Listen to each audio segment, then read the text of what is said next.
Good evening, everyone. Just want to we have Melinda.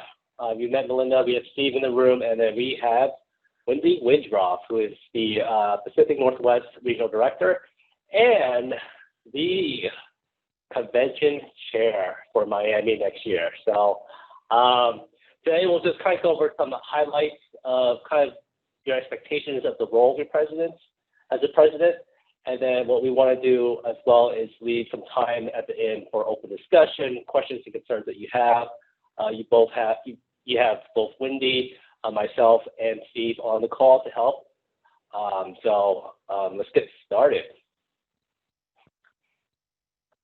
All right. So your role is going to be a tough one this year, but you are going to be the leader of this organization. Everyone's going to look up to you and kind of ask for questions and raise their concerns. And it's not just one person; it's going to be every member and also your officers as well.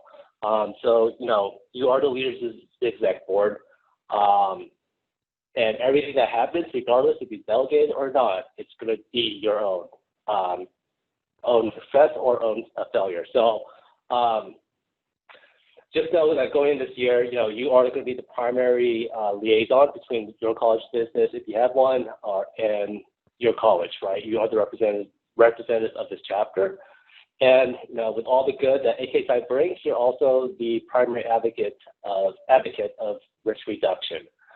We have seen more and more scenarios pop up most recently. So you guys are going to be quite frankly, going to be facing a little bit more of those issues in the coming year. But as always, if you hear anything or have any concerns, please raise that to your volunteers, to your CRC, so that we are aware of that and can provide you the resources and process to help you support that perspective. Other than that,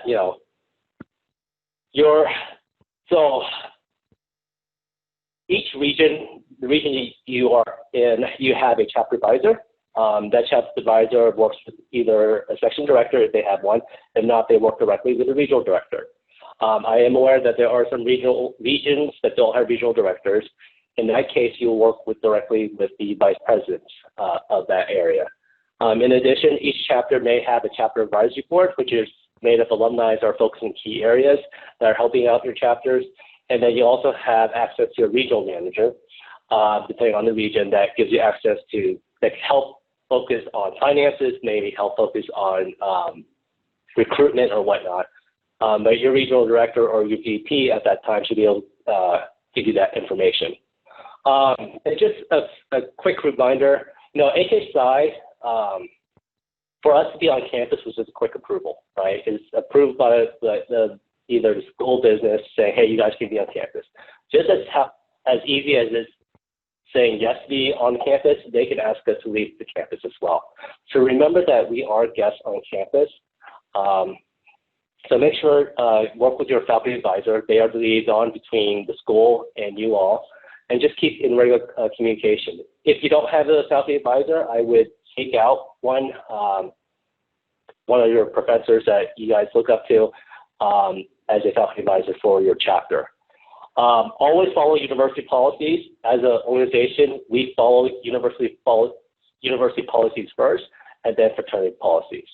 So if you have any issues in regards to that, make sure you contact your CRC if there's any school policies that are a conflict with AKSI policies, so that we can help you and support you accordingly. All right, Wendy.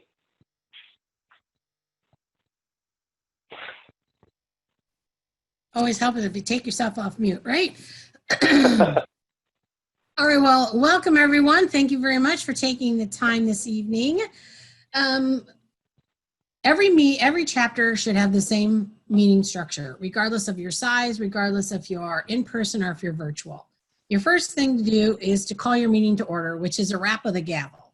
Now, you might not have a gavel at home because you might it might be at school and you decide not to go. So use a hammer, use whatever you have that'll make a loud enough noise. Could even be your knuckles on your table to get people's attention. So we rap the gavel one time to get their attention. We rap the gavel twice to get people to stand. and we rap the gavel 3 times to sit. Now, it's a little awkward in a Zoom call to stand, but I think you want to try again to give as much normalcy as what you can to these video chats, to these video meetings that you're going to have. So I would recommend asking them to stand even, and generally it's for a pretty short amount of time. So we call the meeting to order and we say, brothers, for what purpose are we gathered? To deliberate, to receive counsel and advice, and to setting the teachings of our fraternity so that we may become better leaders. From there, we read the chapter minutes. Now, we don't have to read the minutes. Someone can make a motion to approve the minutes as reported, and that's certainly okay. But the key here is that the minutes have to have been distributed already. You can't approve minutes that no one's read. So as long as your secretary is doing what they're supposed to and has had them distributed within 7 days of the meeting, people should have an opportunity to have read that. We want to then go to the officer and committee reports. You as a president really shouldn't have much to say because you really shouldn't be doing anything that requires a report. You don't have a new business, you don't have old business. Your report might say, thank you very much for coming, something to that effect. The work is done by everyone else. So everyone else should have some type of a report. There will be times where an officer or a committee might not have a report, but if that goes on 2 weeks in a row, you might want to have some conversation with those people and find out exactly why there's nothing to report. So what are you working on? Do you need something from someone here that we can help you get started on getting something done? So no report one time, especially at the beginning of the term, is fine, but a continued no report is kind of a red flag. There may be a time here where you might let your committees meet during your chapter meeting. We have chapters who do that, or you can have your committees meet outside of the regular chapter meeting. Old business would be anything that's been unfinished from a previous meeting. So if you tabled something, if you put something on hold, anything like that, that would be considered old business. And conversely, new business would be something that hasn't been talked about at all. And then the rest of this is all pretty self-explanatory. It's important to keep structure. It's important to keep the same structure every meeting.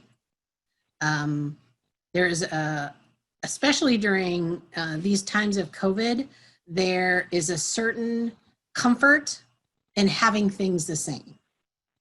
And then the certain expectations that everyone has that might have to report something then also is the same from meeting to meeting and makes things easier for everyone. Okay. Ready for the next one. All right, thank you, Melinda. Okay, so what is quorum? Quorum is majority of student members in good standing. This means anyone who's reported as a collegiate member in chapter spot would be considered a student member in good standing. This does not include your LOAs, who are still members in good standing, but they probably aren't attending your meeting and so would not be considered in quorum. If you don't have quorum, you cannot conduct any official business or anything that would need a vote, such as elections or membership status. If you were trying to have a vote on pledges, you can't do that until you have quorum.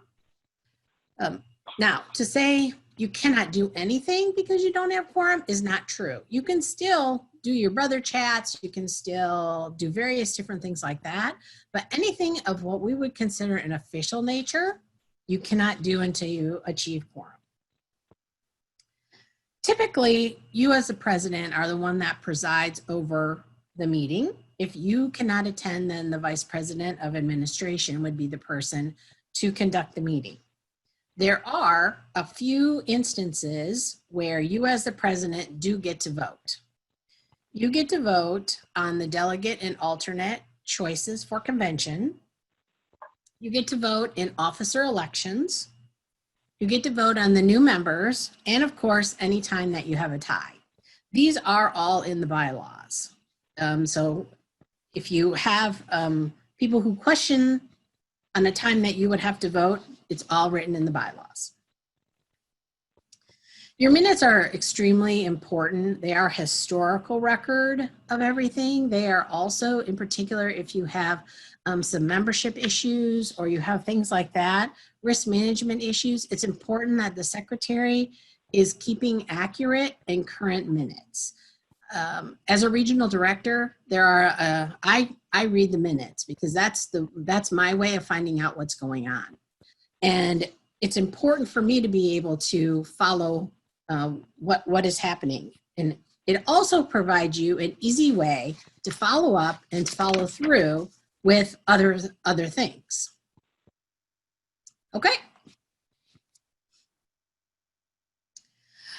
Let's talk about membership status. This is going to become really critical, in particular, when we go back to whatever environment we're going back to in the fall.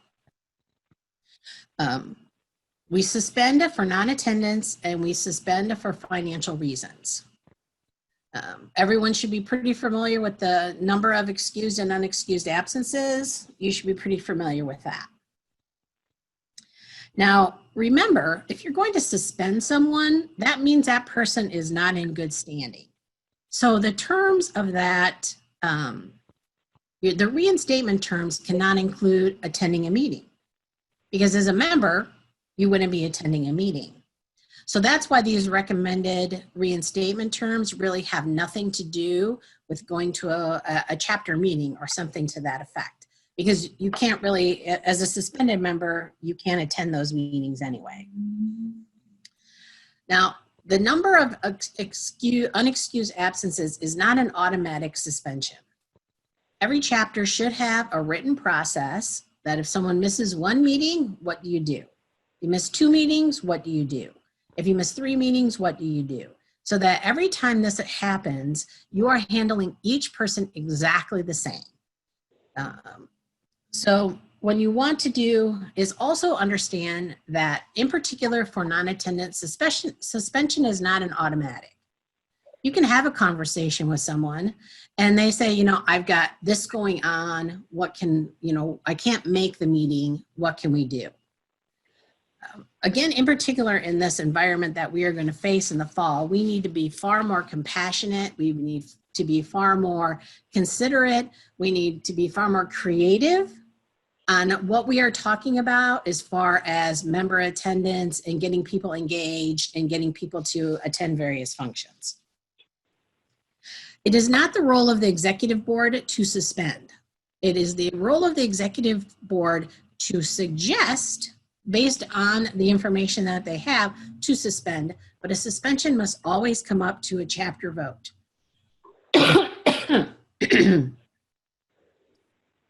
Any reinstatement terms that you have are extremely important. You would be surprised at how many times a member will come back and say, okay, I've been suspended. I need to know what it is I'm supposed to do. So we need to know what those reinstatement terms are, because the officers could have changed, people don't remember, whatever the case may be. So those reinstatement terms are critical. While not addressed in the slide, just a couple of other membership conversations. Leave of absence is another big one. There is study abroad, an internship, or military service. Any of those LOA requests, a chapter does automatically. Doesn't take a vote, doesn't take anything. Now, I would suspect that we're not going to see any study abroad this term, but if you have an internship or if it's military service and the member comes and tells you that, you automatically make that change in chapter spot. There is also LOAs for medical or hardship. These require the approval of the regional director. This is not something that you as a chapter can do. So I would suggest that if you have that situation requested, that you contact your regional director on what the next steps would be for that. The other is alumni status.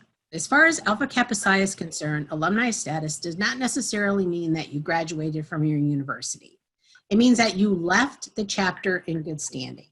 So subsequently, say that someone decides that they're not coming back to the university. So they would get alumni status. Now, the one other thing that you are going to see, a new question that's going to be asked for alumni status is, are you taking a gap year? Because we also understand that there are a lot of students that don't want to go back to their university virtually. So they're going to take a gap year or a semester or whatever the case may be until things go back to in-person. So subsequently, that is going to be a secondary question when we're changing alumni status. So why are we doing this? Well, it gives the Heritage Center the opportunity to be able to follow through with these individuals so that when they come back to school, either where you are or at some other chapter, it gives us an opportunity to follow back up with these individuals so that we can get them back into collegiate status once COVID is over, whenever that might be, hopefully soon. And we can get them to participate like we have been in the past. So, okay. All right, Zoom. So we've heard chapters schools were giving Zoom licenses out to their peers, but the virtual chapter operations manual that we'll be sending out this week will also have other options if you don't have access to Zoom. So look forward to that. So just typical Zoom considerations now that we are going to be doing a lot more virtual meetings. Make sure you enable a waiting room, and the waiting room will allow you to maybe get your host in early, start talking, and kind of sit in the waiting room, and then you all can let them in accordingly.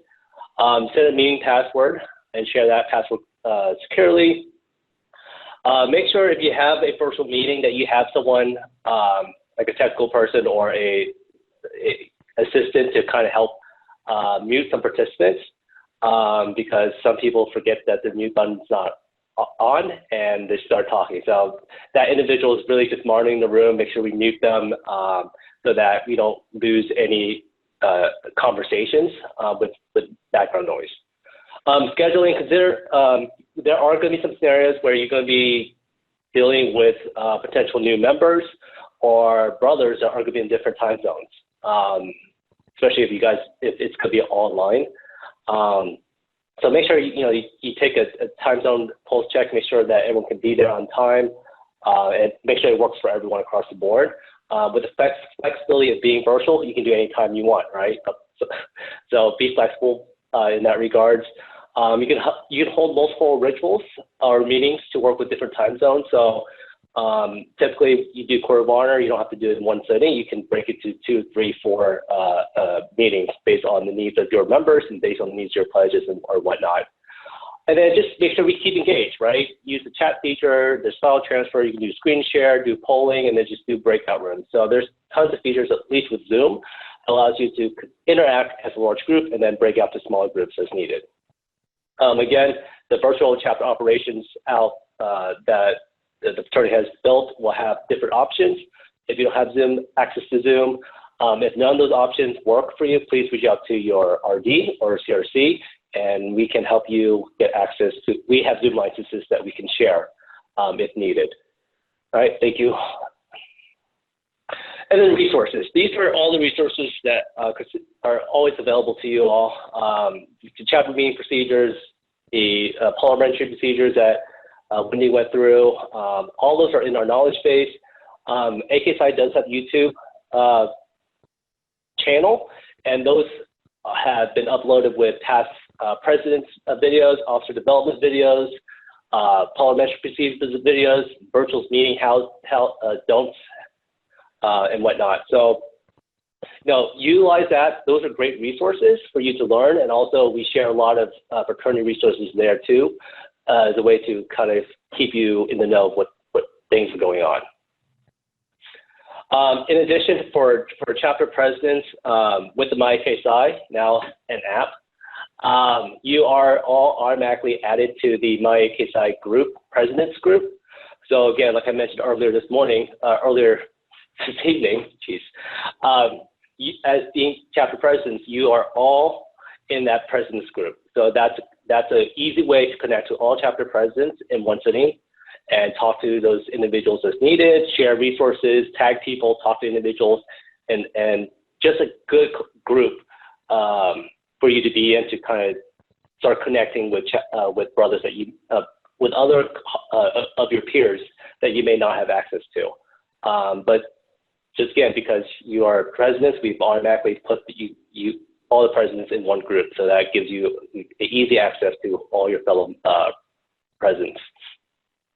And with that being said, I'd like to go ahead and open up the forum. Is there a raise hand feature? If there is a raise hand feature, no.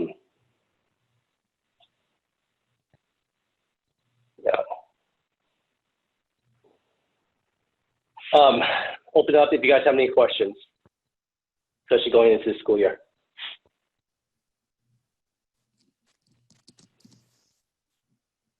Hi, Thomas. Hi, everyone. I had a question.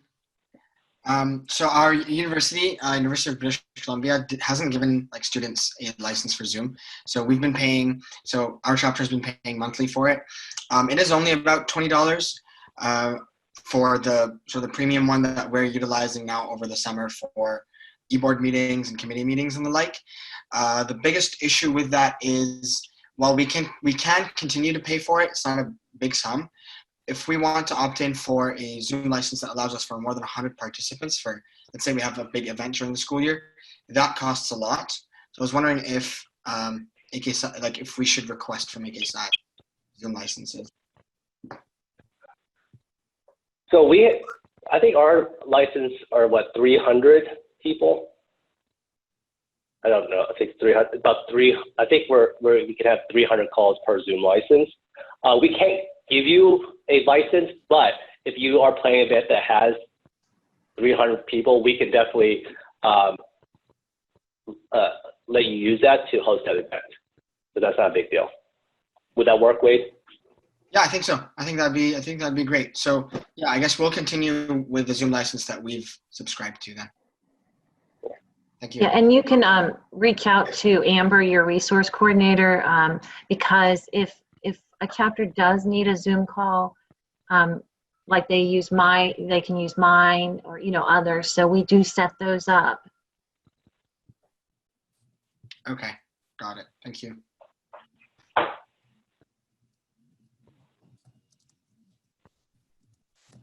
Hi. I was wondering if any chapter had recommendations for engagement, like activities to do outside of just having chapter meetings to make sure that our members are staying engaged while we're still doing this transition. Because I know we're starting in person, at least for my university at Sacred Heart in Connecticut, but we're kind of assuming that we're only going to be there for a few weeks. So any recommendations on that? I know for our chapter, I made this suggestion. We used to go to yoga all the time, and a good amount of brothers would show up to the class. So we're going to do virtual yoga Zoom classes. I'm pretty sure, I don't know if you guys ever heard of it. It's called Pure Barre. We really have that. I'm from the University of North Carolina at Charlotte. So that's really, at least down in the South, I don't know about where it is nationally, but we're going to use that. They have free YouTube videos, and obviously there's so many different yoga videos, but that's how we bond. I know that it could be stupid to some people, but I think it's a way to keep engaged, and you guys can create discussion and connections through that, I guess. Hi, everyone. My name is Grace. I am the chapter president at Beta Pi at the University of Miami. To answer your question on more of the professional side, we're focusing on leveraging our network a little bit more. So hopefully we're implementing alumni coffee chats, which will allow brothers to be virtual in a virtual setting, but also, hop on when they can and really leverage their network, because this time obviously is serving as a challenging one. When people are looking for internships and don't necessarily know like where to reach out. So we're hoping to do that and implement more of like an alumni networking to keep our members engaged this semester. Hi everyone, my name is Carrington Duncan and I'm the chapter president for the Zeta Psi chapter at Middle Tennessee State University. I know one way you can get your members engaged is basically having like a trap and paint or a painting lesson via Zoom, where you have someone in your chapter who is artistic and creative and can lead the painting, and that way you and your brothers can connect on a deeper level and basically have fun over painting. And you can do that with cooking classes, a virtual party. It's plenty of ideas that you can, shoot out to get your members virtually connected, because that is going to be a challenge for us this semester. Hi everyone, my name is Malik Matthews and I'm the chapter president for the Chi Phi chapter at Virginia Commonwealth University. And one of the things that my chapter is doing is doing our best to engage our brothers virtually, because we planned originally to have small groups to come in for chapter meetings, and we cycle out these groups, but our school isn't allowing us to book any rooms past certain times. So what we're planning to do is have a big brotherhood retreat in the beginning of the semester and have it be socially distanced, like a picnic. So we'll have like small groups of 6 or maybe 5, and they'd have their own like spots in the field, and we'd be able to talk to them, but they wouldn't be able to, merge together just because of the social distancing guidelines. So that's one of the ideas we had, and we were planning to do other things outside as well, such as scavenger hunts maybe, or bonfires, but something that we can safely hold, but also seeing people in person. But for the virtual side, we were also talking about doing yoga as well, and we have a few guest speakers lined up for this semester.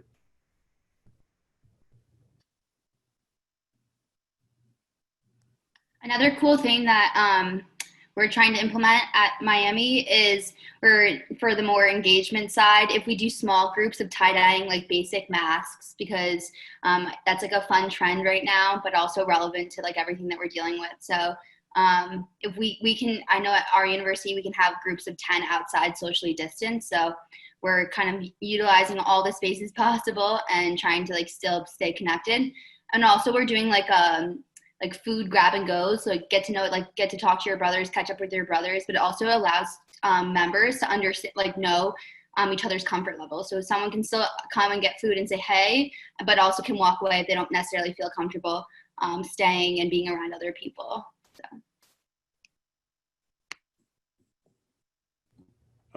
One more thing we were doing at our chapter as well is revamping our community service efforts. So this semester we boosted our hours requirement from, I think it was 10 to 15, I think. And what we're doing is having opportunities every week, so brothers can either contribute online or in person. And we have most of our schedule lined up as of right now, but for the later parts of the semester we haven't done. But for the first 5 or 6 weeks, there's community service efforts planned out, and they're optional to go to, but as long as you get your hours, you're fine.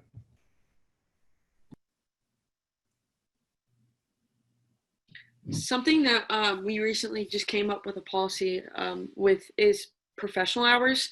We've always been really hard about our service hours and ensuring our members are doing that. But we have professional hours to where if they attend like a speaker event, or for example, we've had an event with Grant Thornton. Obviously that was in person, not virtual, in the past. And we're going to try to do that with different companies local to us. And our brothers can, hop on these calls, and, we have a sign-in sheet basically and figure out who's there, and then they get those hours.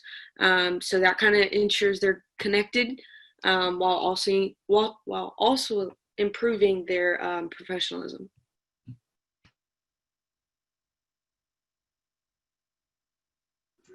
I'd like to share, since you mentioned professional hours, just so you guys know, Coral and Amber, the resource coordinators in student services, they're going to start having office hours, that you can like have a Zoom call open and reach out to them. We're looking at Friday afternoons. So look for that information, and that will be a good time, if you have a couple questions or, you want to hop on about a certain topic. So just wanted to share that with all of you, and we'll be putting that out soon. Hi, my name is Wade from the chapter of UBC Omega Gamma. I just wanted to ask, how are other chapters dealing with members who are uncertain about whether they're coming back to school, whether they want to be a part of the chapter that year, whether that be due to their own financial reasons and paying dues? Just wondering how everyone else is tackling that. I know Wendy spoke earlier about leave of absences and alumni status. So just looking for more clarity on how we're adapting to that situation. Hey, Wade, we actually as a chapter had a meeting in the middle of the summer to let people know what we've been planning and the ideas that we come up with to make the chapter run as smoothly as possible. And after, we sent out a survey asking who's going to be in the city, who's going to be at school, and who's going to be active as a brother. And using that, we put together a cohesive plan to make things run as smoothly as possible. So I think a survey would be a really good idea to get that, get everybody like on the same page and figure out who's going to be here or who's going to be at your school and who's not. Thanks, Malik. Yeah, we sent out a survey and have an idea. Fortunately, so in Vancouver, a lot of our members are international members, so everyone's travel plans are always changing, and financial situations also always changing. So, yeah, it'll be interesting to adapt this year. Some students and members would like to basically take a break from AKSI for a year and be able to come back. Others want to still be a part of AKSI, but then are concerned with dues. For example, should they be paying full dues for a virtual term? For example, is another question that constantly is coming up right now. So in regards to dues, like Steve mentioned, from a fraternity perspective, we are lowering dues by 10%. From a local due perspective, we're asking each chapter to kind of reassess their budget. Like, what do you need the money for? What is the bare minimum for a virtual perspective, right? And then coordinate and then reduce your dues accordingly. Another thing that the fraternity is doing as well is that we're flexible I think we push our due dates out by a month or so. So setting up monthly plans, right? Instead of just a one-time payment, you set monthly plans that are a little bit doable for your members to accommodate. So we just have to be flexible in both the fraternity, from a fraternity perspective, and also at the local level as well. Does it help, Wade? That was actually very helpful. I think the monthly payments is a fantastic idea. I think a lot of our members may utilize that.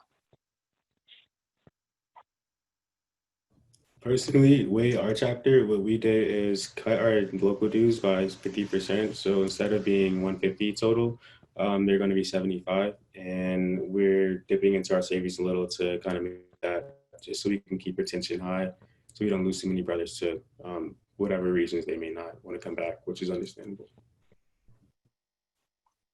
Gotcha. Thanks, Malik.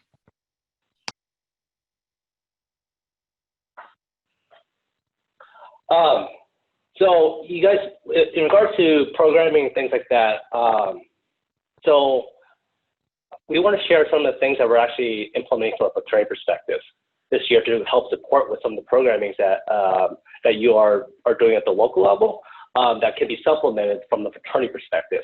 So last year, at the end of last semester, as a result of COVID, we launched Brotherhood Unbounded. Brotherhood Unbounded was a way to give you resources to stay engaged locally. It provided knowledge share sessions to keep you engaged and continue to learn from a professional development standpoint. And then we also focus on the seniors. So for this year, we are continuing the Brotherhood Unbounded brand, but we're going to be launching a couple new products, couple new items from a fraternity perspective to you all as resources. Who was at the President's Academy this past year in Phoenix? Raise your hand.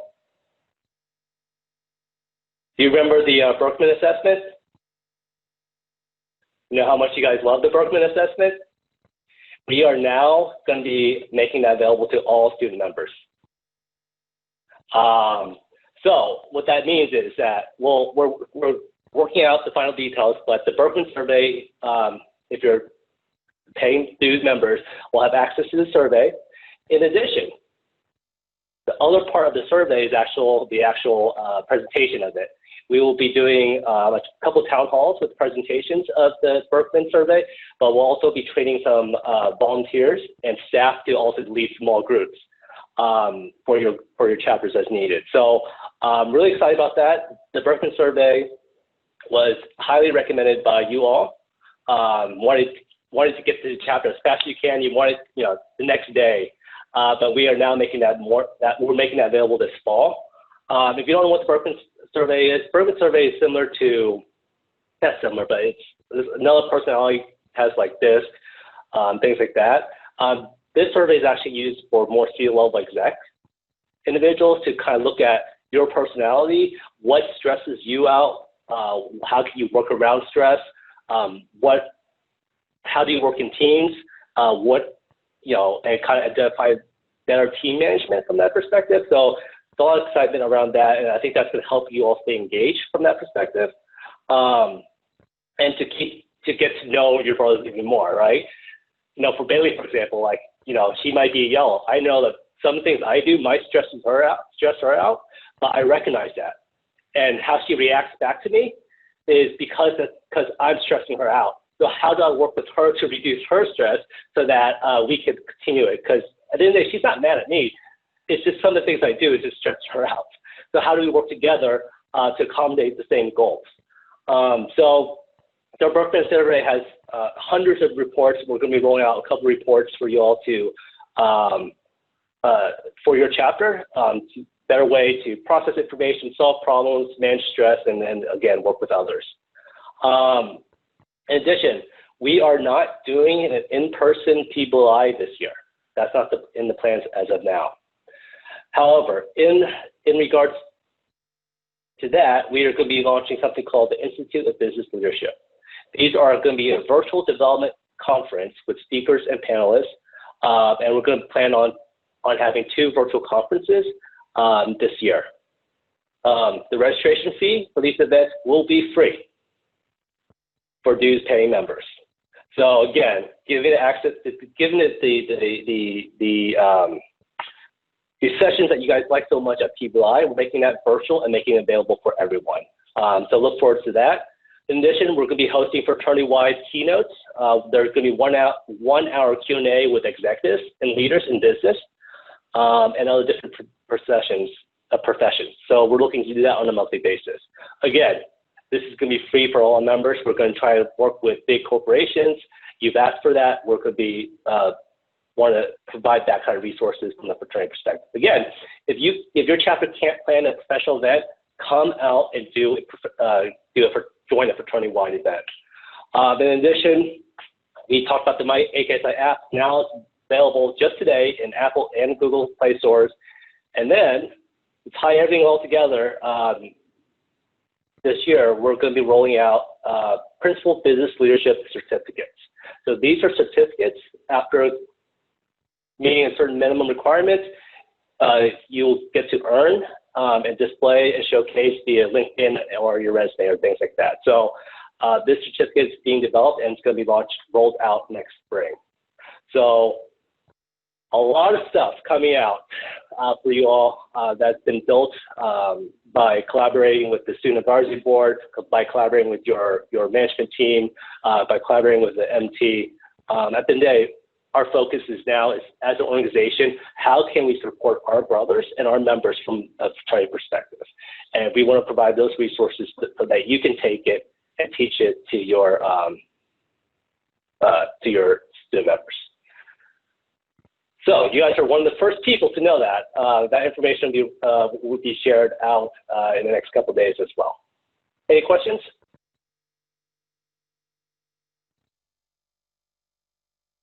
I just have one question. I saw that you're planning to do what's it called, convention differently, but in reality, how do you like plan to make it happen next semester or next year? So that's an ongoing question. Just like Keep Live is an ongoing question, right? But as of now, we're still trying to plan for in-person convention, as because it's August 1st of 2001. So right now, tentatively, everything's focused on playing that in person until we have just high hopes. I don't know, Wendy or Steve want to add to that.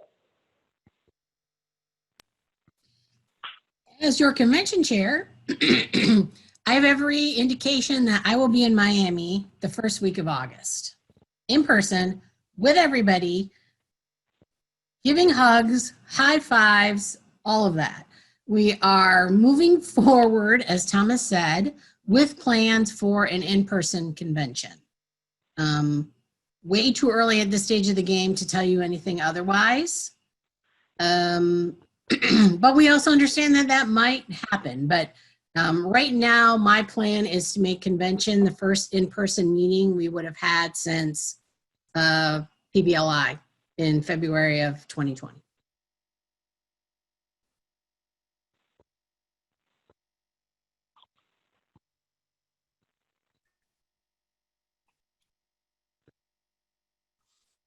Yeah, not much to add. We're still going to try to do it face to face.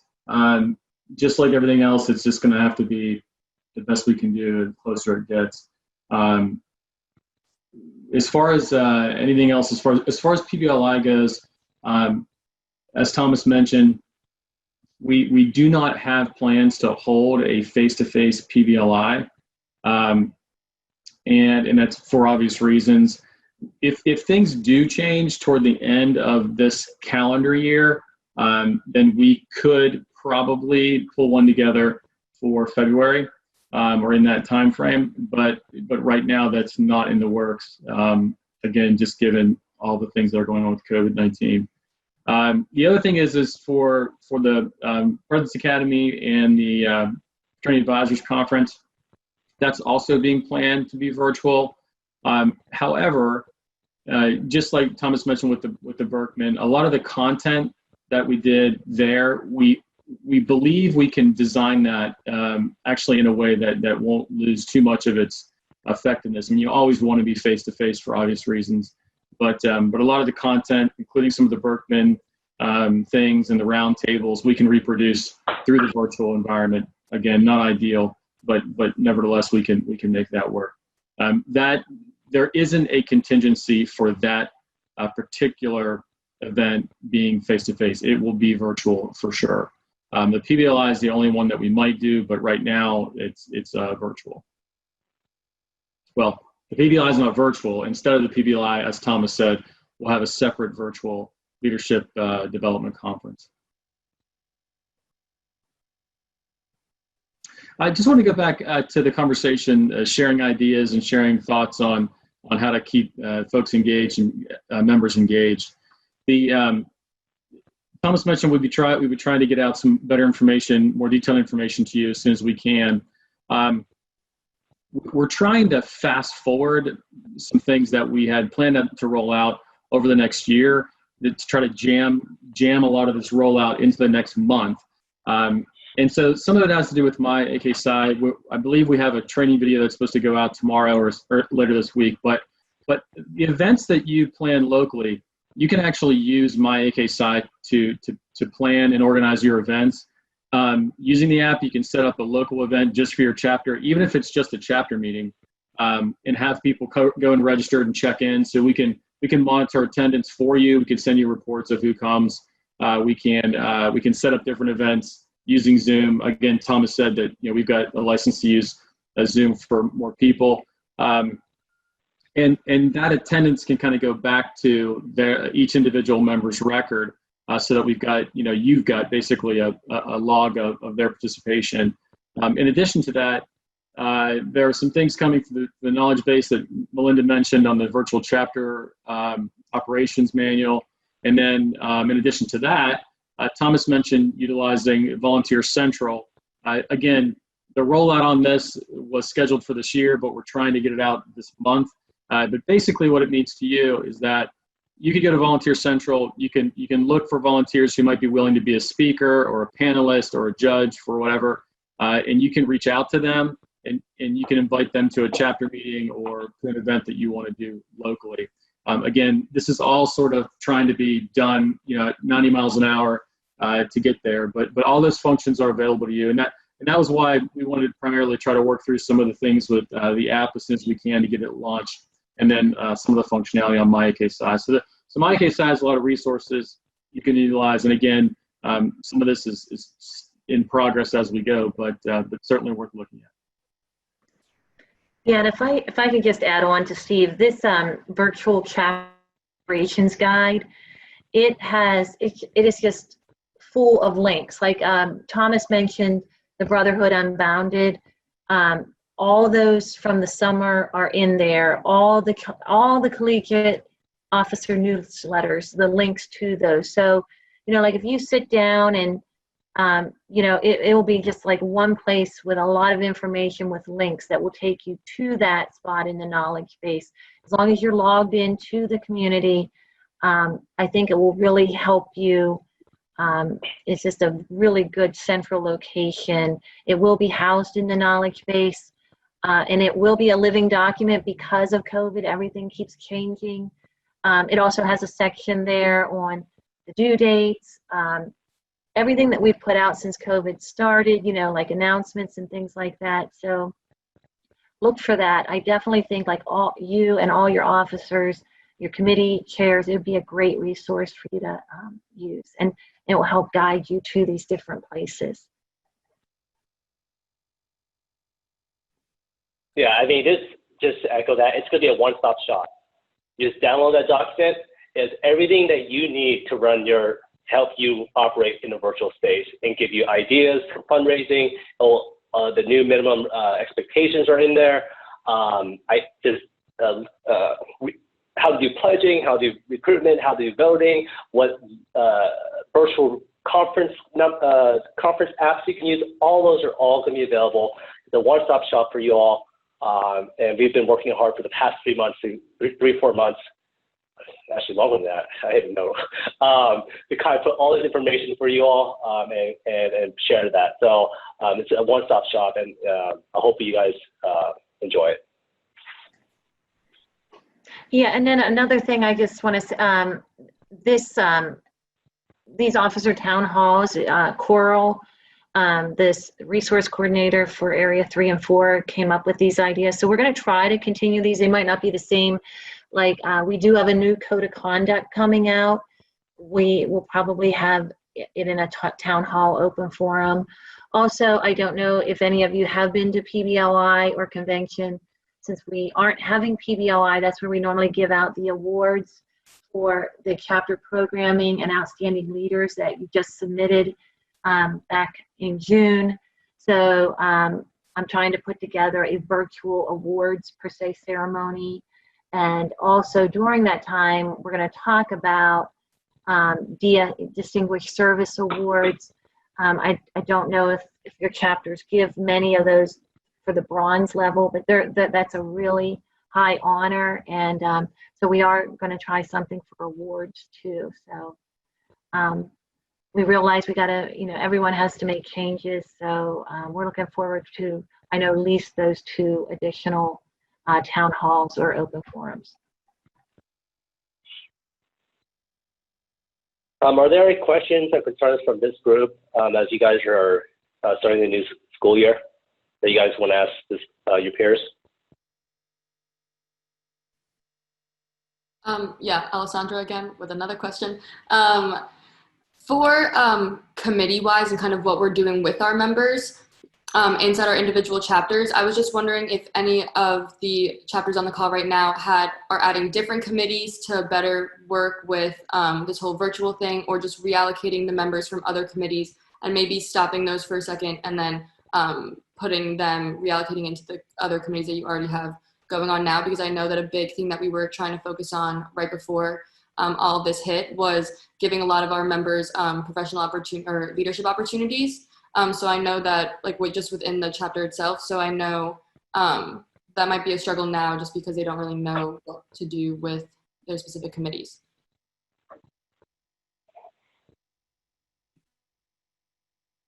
So our chapter, we're keeping the same committees, and I think they're evenly spread out, but the way we're doing it differently is we're doing it project-based. So if one committee has an idea that they want to pursue, or if they have a project that they'd like to work on, we can reallocate members from different committees to work on it with them, because most of the committees aren't going to be doing too much as a whole. And the biggest reason we kept committees this semester was for idea generation and brainstorming, so they can like be involved in the fraternity.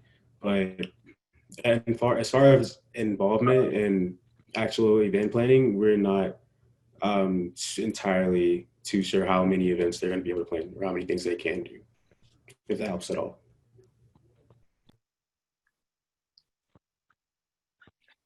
Hi, Wade here. To just add on to what Malik said, we have also kept our. Actually, it's funny because our chapter sort of abolished committees for a year almost, and we're bringing them back this year because that didn't really work out very well. And we've actually, the way that we're planning to do it this year is we have the same committees as most other chapters do, but we're increasing sort of face time between committees. So while every committee has a 1-hour meeting within their own committee every week, we're doing intercommittee, or what we call them, inter-squad meetings. So all the internal related committees will meet together for half an hour to an hour every week. All the external facing committees will meet half an hour to an hour a week so that they can all sort of share their ideas and brainstorm. And when a project does come up that needs more hands on deck, they're able to do that. Previous to this year, a lot of these committees were siloed. So each committee was doing its own thing, and there was not a lot of interchanging of ideas and interchanging sort of work. We're hoping now, with things being virtual and it's really easy to just hop on a virtual meeting and chat. We're hoping we can increase face time through that.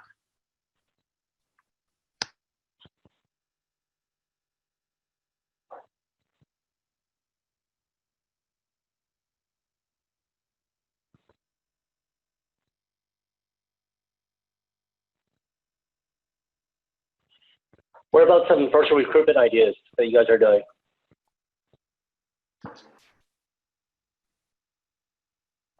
Oh, if there's not a virtual recruitment ideas, maybe just for initiation, because I know for my chapter specifically, we didn't initiate the brothers because we were already home.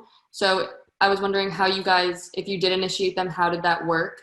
And if you're planning to do that in the fall, are you doing that virtually or in small groups, or how is that going to work at your chapter?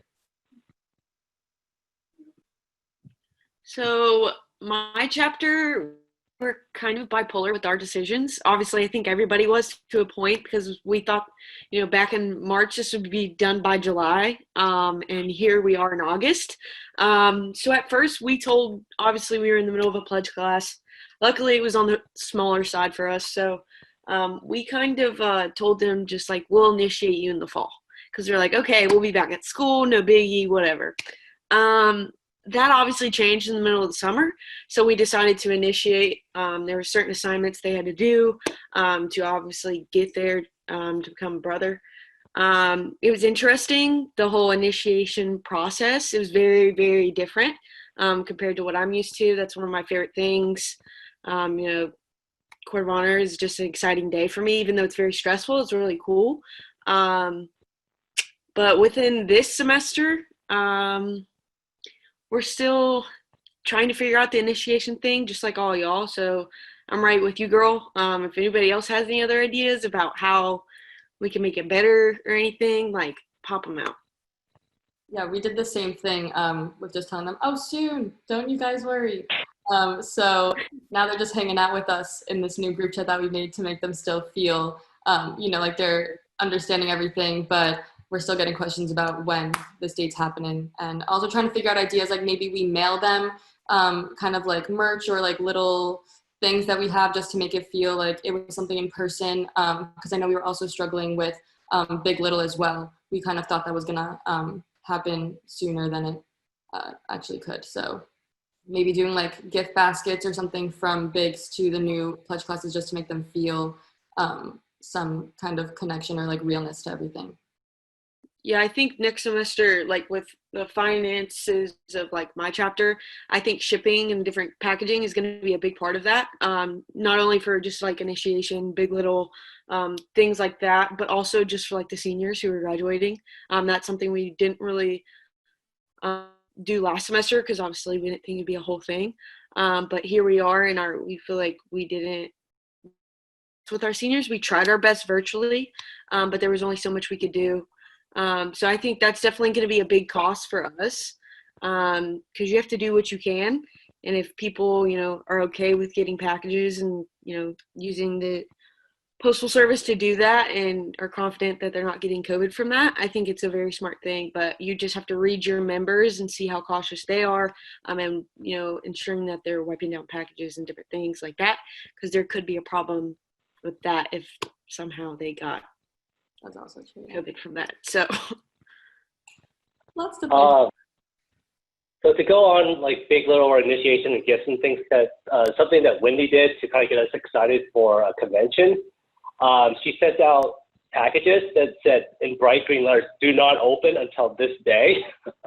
so when we had the meeting, she had everyone open up, and it was just a good kind of bonding experience. So that's something you guys can do from initiation standpoint, right? Send it out, gifts or whatever, but tell them they can't open it until this day, and just go on the call and open it up, and be surprised, and anticipation is over.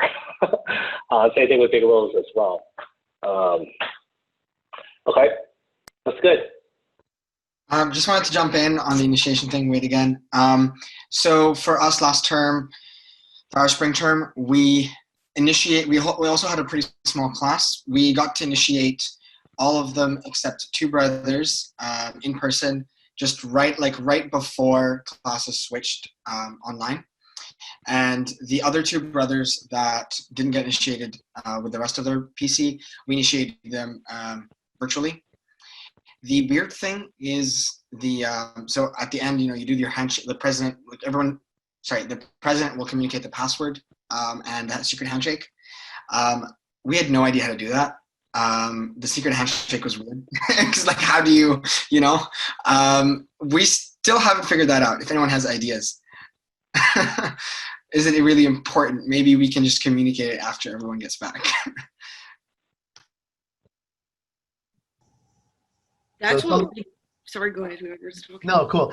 Something I learned through ritual team training with the fraternity was that the founders gave us written instructions kind of on how to do the grip and motto of AKSI. So if that's something that you'd be interested in, feel free to reach out to us at some point. I'm sure I can find it somewhere.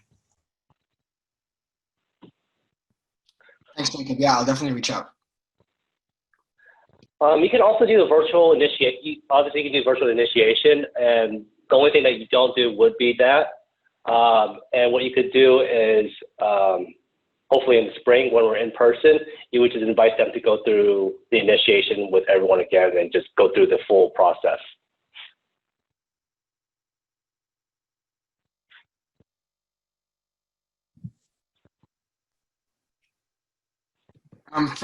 Just wanted to add something that from Alessandra's question.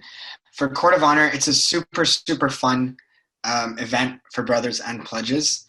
Everyone loves Court of Honor. And what we, last year, part of the, so for the fall term, the pledges, they had their presentation that they do, which is reflecting on the pledging experience and all of that. So we do them in groups of 3. And what we are planning to do for this term, this upcoming virtual term, is we're going to keep that the same. These presentations often are very, very creative. The pledges do a really awesome job. For example, some of the pledges did a rap that was to reflect on the experience. Other pledges made a collage of emojis, which were cards that would flip, and behind each emoji was sort of a memory that they had during their pledge experience. Some other brothers did. Everyone came up with some really, really cool metaphors and very creative ways to present about the reflection. So we see that transitioning virtually very well.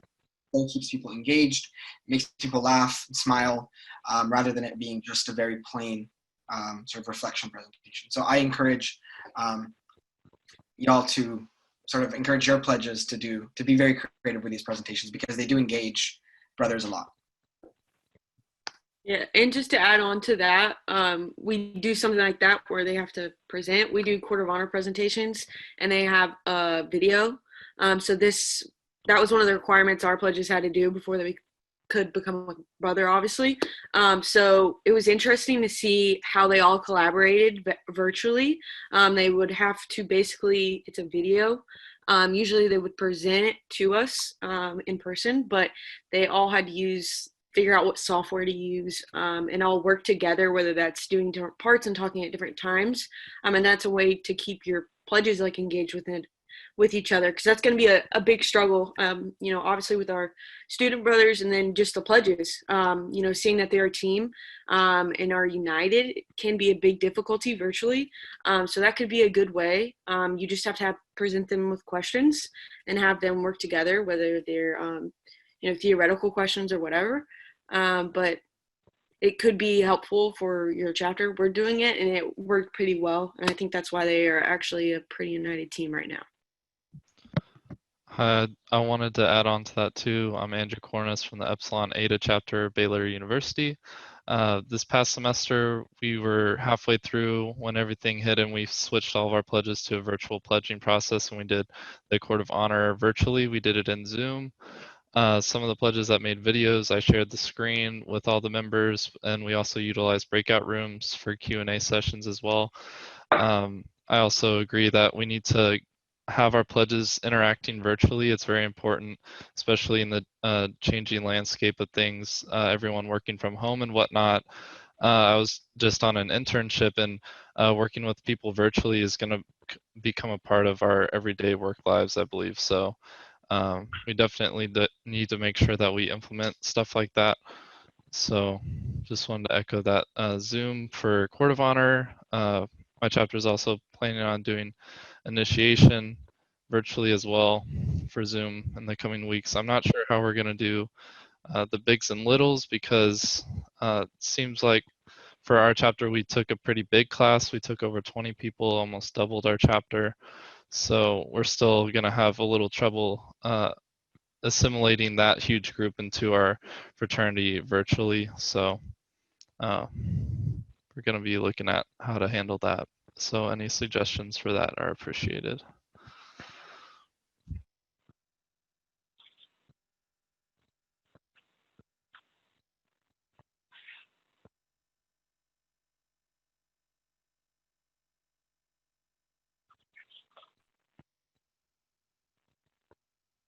Andrew, one way that we've been trying to get brothers to bond over the summer. So over here in Vancouver, we've been on summer break since the end of April, I would say, and we start again in September. So the way that we've kept our chapter in touch is every 2 Fridays, our social committee, our social director will spearhead, a cool event that people can bond over. So we used Netflix Party to watch Netflix movies together. We did online games, board games, card games, things like Coup. There's a bunch of games that you can find for free online that people can play together. And then people play together and have breakout rooms over Zoom to sort of just bond there. And we usually have a summer barbecue that we do every year, and all the proceeds for that go to charity. This year, we are thinking of having multiple instead of a barbecue, we're thinking of having sort of like a picnic where it's 6 people in each group. That's the sort of standard here, social, like groups of maximum 6 people together, socially distanced So that we're thinking of doing that right before school starts. I don't know if that will apply to where you are, but that could be an idea. People bring their own food, socially distance, and sit in a big circle in a park or a beach or something like that, and can bond that way. Cool. Those are a lot of good ideas. Thank you.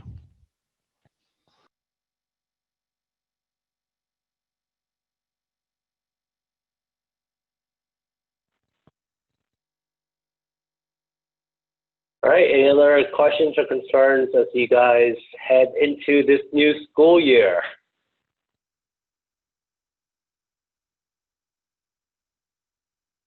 Got it?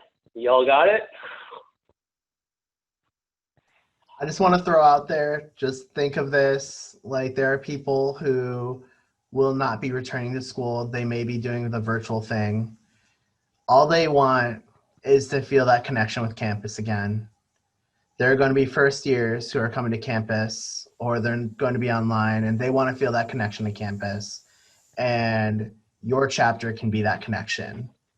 So you have a big role to play to make sure that these new people, or even our current brothers, they have that connection, they come back.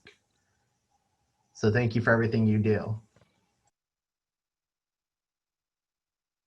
And if you're still thinking borderline on the fence with virtual recruitment, just do it. Just try it out. The worst case happens is that it just becomes a free marketing thing that you guys do for the semester, and just share the AK Psi name. And remember, as other organizations, majority of our peers that we've talked to in other organizations are not going to be recruiting. So the supply is going to be very minimal. So you all should be up there selling your name, and like Jacob said, giving that campus feeling and the professional aspect as well from AK Psi. So continue to push it out. Again, next couple of weeks, next couple of days, we'll be providing you all the resources that you will need to do that. Again, key theme for this year is just be flexible. Be flexible with your members. Accommodate whatever their needs are, and we will do that from a fraternity perspective. So thank you again. And Melinda, you want to say anything? Steve, you want to say anything before we close out? I just would like to say, we are here to support you, the volunteers, your regional management team, student services. We want, like the theme is we're in this all together. Let's work together to get through this COVID environment, and let's not be afraid of virtual. Let's try, let's succeed, and, show the leaders that you all are. So thank you tonight. Thanks for your time. Yeah, likewise, just again, thanks for being on tonight and sharing your ideas and some of the things that you're looking to do. And again, just as you look for more support and for things that other ideas you can share, I do urge you to try to use some of the tools that are out there through My AK Psi, certainly through the great volunteer network that we have throughout the country, several on this call here tonight. And then also to just know that the communication channels are there, either through My AK Psi or email or social media, whatever. Just do the best you can, like Thomas said. And just a quick shout out, Andrew was mentioning just the idea around doing an internship that's virtual. This is probably going to be the way things are going to be for a while. So please also sort of take advantage of the fact that you have sort of a unique opportunity through this organization to practice some of the things that frankly are going to be a challenge going forward for a lot of organizations and businesses, to keep people together, to give them compelling reasons to congregate, all those things that you really have an opportunity to work through. So again, thank you. I appreciate your time and look forward to a great semester.